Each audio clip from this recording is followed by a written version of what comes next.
Let's talk about investment properties in Portland, Oregon. This will be a good video for somebody that's maybe looking to have their first investment property, maybe their second investment property, maybe not so much for the experienced or the professional investor. Also good for somebody that's thinking about just buying a new home and you just want to feel confident that that home's going to be in an area where it's going to appreciate at a high rate. So you'll learn a lot from this video. Stick around. All that starts now.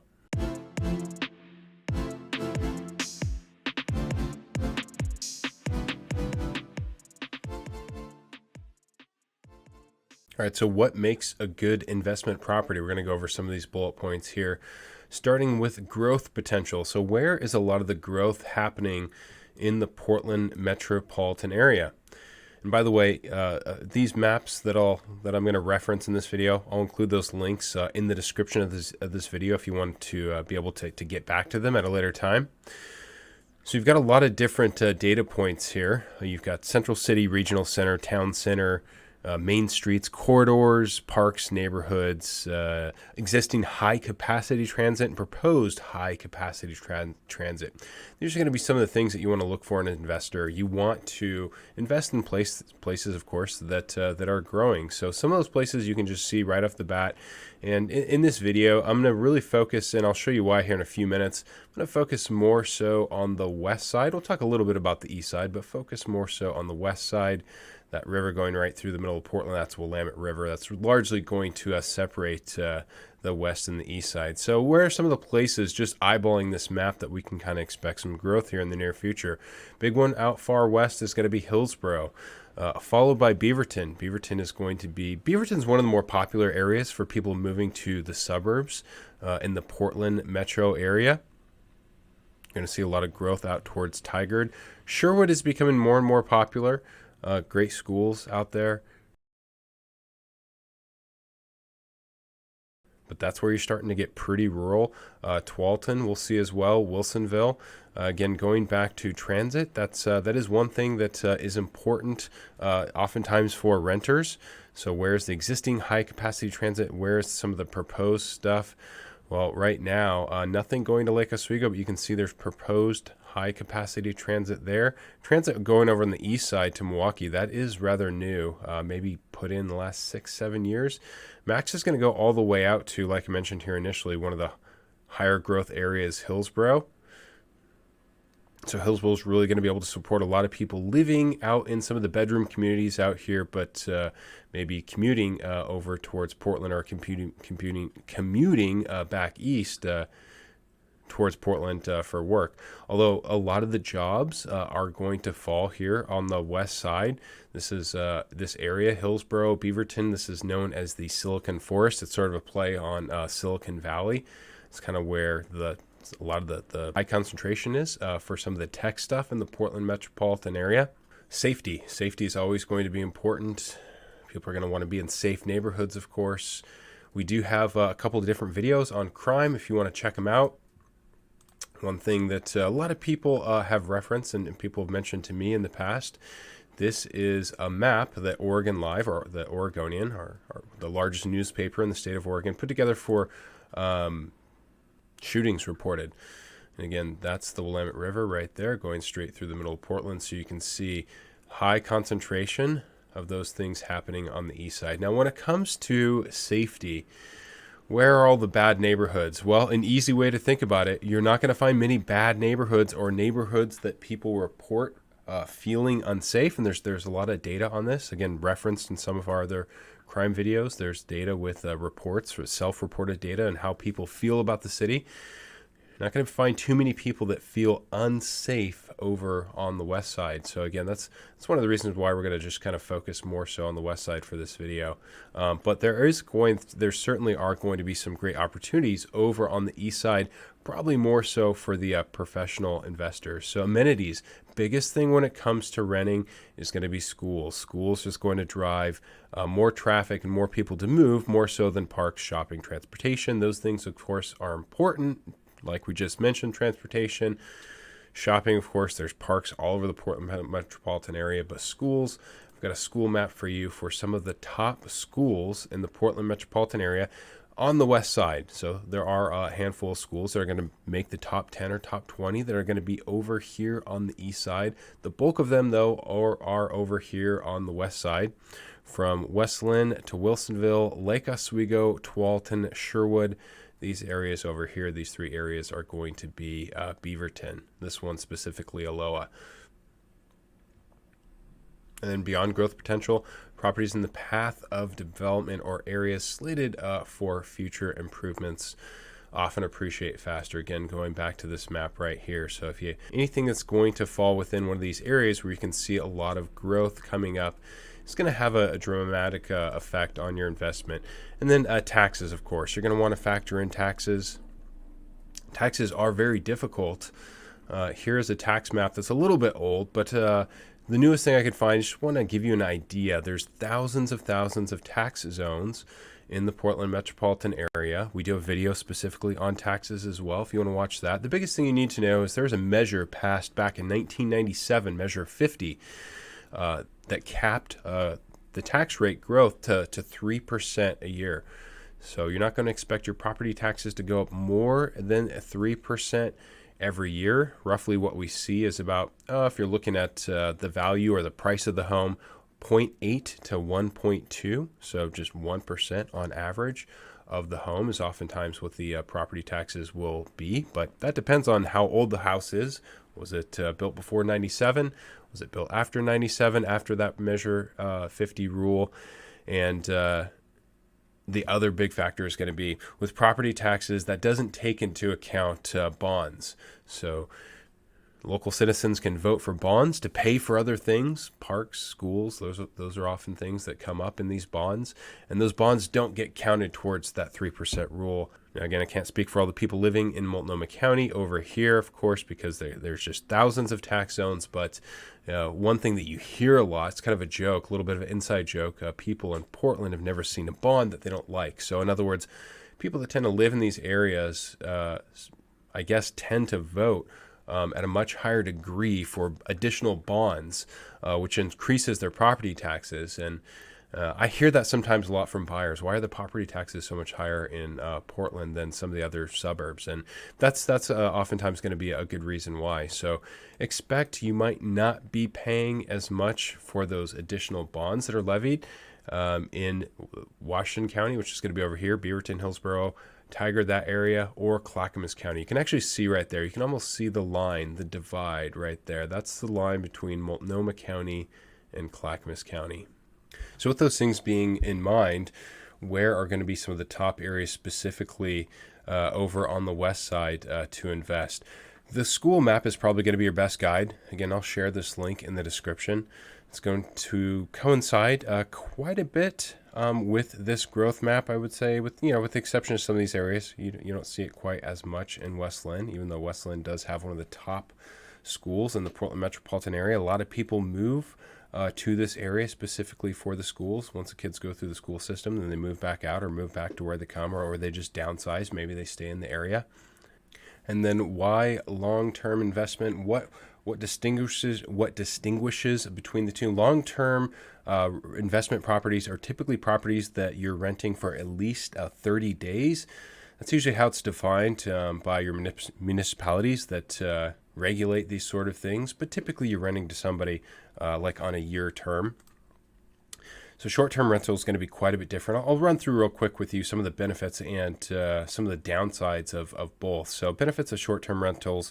So Airbnbs, also that's probably the most common thing that people know short-term rentals as. Personal vacation use, you can use a short-term rental for personal vacation use, of course, and that's what a lot of people do.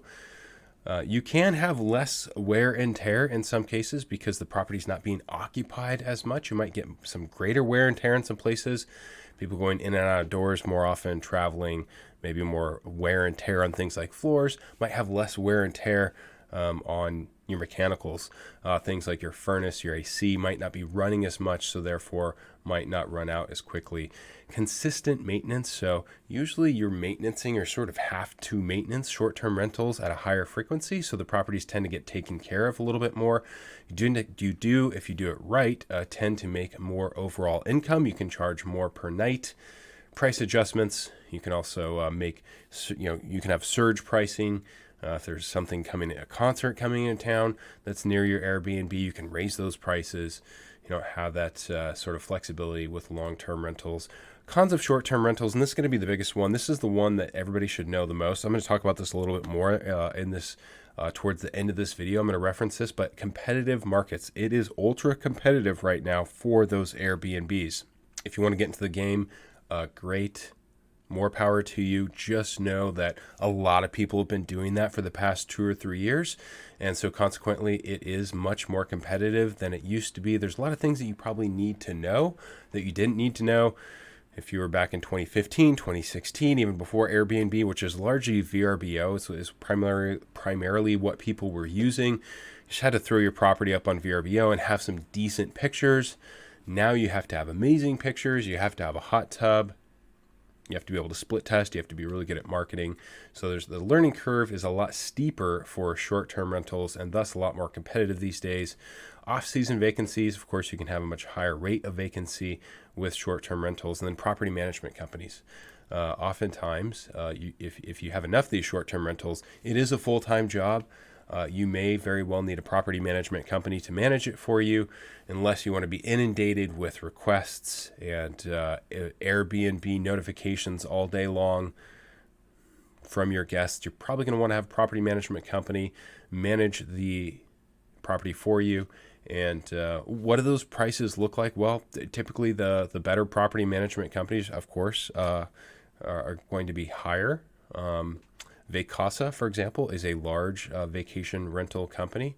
If you haven't heard of it, it was one of the larger ones nationally as well as in Oregon. From everything I've seen, they're 28%, so they'll take 28% of the gross. I'm sure you can find somebody that will do it for less than 28%, but probably just not going to get somebody that's going to give you the type of service that you might want. Benefits of long-term rentals, of course, the consistent cash flow. Like I said, oftentimes it's going to be at least like a year term. Utility bills paid. Oftentimes you will have tenants paying the utility bills. Not going to be the case with short-term rentals. Less turnover, of course. Easier to manage in some ways. Probably it's just going to be the frequency, and that you're not going to have to be dealing with people at a higher rate at the same type of frequency, but there are definitely going to be pains to long-term rentals, and then cheaper management. So having a landlord manage your rentals for you. If you have a long-term rental and you have 4, 5, 6 rentals, not going to be nearly as much work. You very well may do it on your own. Once you get past a dozen or half a dozen, like short-term rentals, that's, like I said, it's like a full-time job. So a lot of people I see that have 1, 2, 3 long-term rentals are just managing the property themselves and responding to the tenants when the tenants need something. Short-term rentals oftentimes are going to be managed by a vacation rental company. Some of your cons of the long-term rentals: landlord regulations. As property owner, there are certain laws and regulations that you must follow, of course, to rent a property. That can be the case with short-term rentals too, of course, as well. Lower profit margins, not going to charge as much per night, probably not charging per night, probably charging per month. Divide that month by 30 days. It's usually not nearly what you would charge for a short-term rental. Tenant applications, typical lease term is 1 year. Makes it more important to find the right type of tenant. No personal property use, so it's an obvious drawback that owning a short and long-term rentals. The long-term rental you're not going to be able to obviously use like you might be able to the short-term rental. And a couple notes on that: there's a lot of talk online that somebody like myself, as a broker, I follow this stuff. I'm seeing what other people are saying about the real estate market. And by the way, my name is Seth Marchant. I'm a licensed broker in the state of Oregon. If you're new to this channel, living in Oregon, you'd like to see more about what it's like to live in Oregon, not just videos like this about the real estate market, but videos about the neighborhoods, drone footage, vlogs, really getting you a feel for what it looks like and what it feels like to live in Oregon. Make sure and subscribe to this channel. And if you're somebody that's thinking about taking the next steps and moving here, if you have real estate questions, of course, I invite you to call me, text me, email me, or you can find a link below in the description of this video if you want to schedule a Zoom call with us. So lots of talk online about what people are calling the Airbnb bust. So a lot of these people that I mentioned to you over the past 2 or 3 years that have bought vacation rentals They may have bought a little bit high, or definitely not on the low side. And they might be struggling with like some of that competition that I mentioned. Like I said, now you got to be good at marketing. Got to be good at a lot of different things that you didn't have to be good at, say, like in the mid-teens, back in 2014, 2015, 2016, before these websites like Airbnb popped up that facilitated these short-term vacation rentals. So there's a lot of people that have bought in the last few years that don't have a ton of equity, that are struggling to fill all of their vacancies, mostly due to the competition. There's about 4,300, almost 4,400, according to Airbnb, vacation rentals in Portland, Oregon. A lot of people are saying that a big chunk of those rentals are by people that aren't really making a whole lot of money, might be doing this for the first time or second time, not a lot of experience. And they predict that some of these people will be offloading these properties here in the near future. Now, as a realtor, we'd love to hear that there's more inventory. If you follow our channel or the real estate market at all, you probably know that that's a big crux of this real estate problem that we have, is that we have very, very low inventory, and that hasn't changed. And there's nothing to indicate that that's going to change here in the near future. So next bullet, short term is ultra competitive, like I mentioned. And by the way, that's probably just not going to change. It's probably only going to get more competitive. There are tools to help you. We can guide you as well.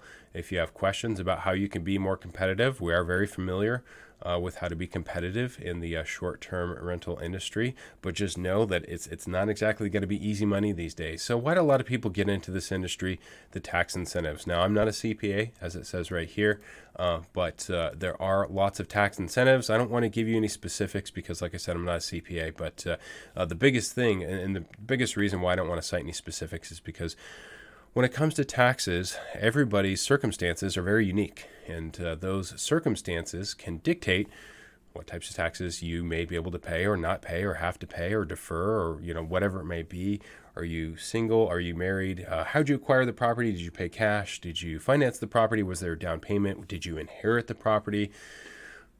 Do you plan on deferring any taxes? Are you segregating any of those deferred taxes on a property, which on a short-term rental property you probably wouldn't be, but you never know, you might be. So all those different things will impact how much money you can save, but there are massive tax incentives on real estate investment properties. So that's a big reason why people get into this industry, is to save money on taxes. And then finally, this is going to be true for short-term and long-term. Why a lot of people hire a property management company. It sucks to be a landlord. So ideally, especially with long-term rentals, which is mostly what I want to focus in on this video, long-term rentals, ideally in a perfect world, you're not going to hear from your tenants. They're never going to bug you like the short-term rentals do. If you have a short-term rental, if you're on Airbnb, you probably get a notification someday that shows you that your tenant is sending you a photo.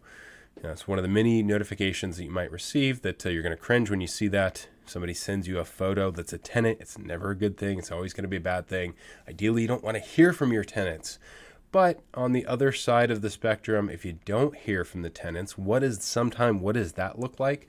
Sometimes you'll get those tenants that don't ever say anything. Something's leaking, water going through the floorboards, causing a lot of damage. Tenant doesn't tell you.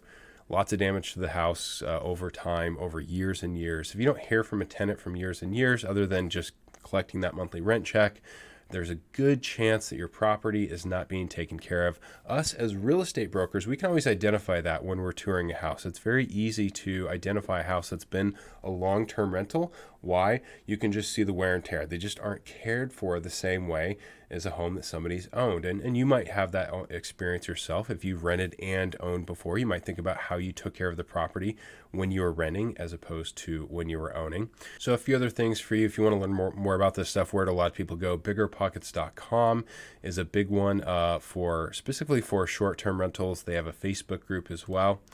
If you want to try and calculate this stuff, calculator.net has a great rental property calculator if you just want to play around with some numbers. AirDNA is a tool that we've used and a lot of other people have used a lot, where you can simply input an address and it will give you a bunch of different data about that address and what they, most importantly, what they predict, what type of revenue that address can project. Which is always what people want to know is what's going to be the cap rate, what can I project for revenue. Going back to growth potential.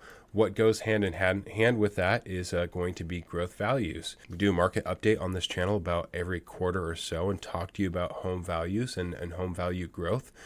So I'm sure you're familiar with that. You've been watching the channel for a while. But I wanted to show you this data is from Redfin. Whether you look at Zillow or Redfin, you kind of have to take some of the stuff with a grain of salt. These companies have a lot of data. They have great algorithms. Oftentimes they're spot on, but again, it's oftentimes put together by an algorithm. So oftentimes there's mistakes that are made.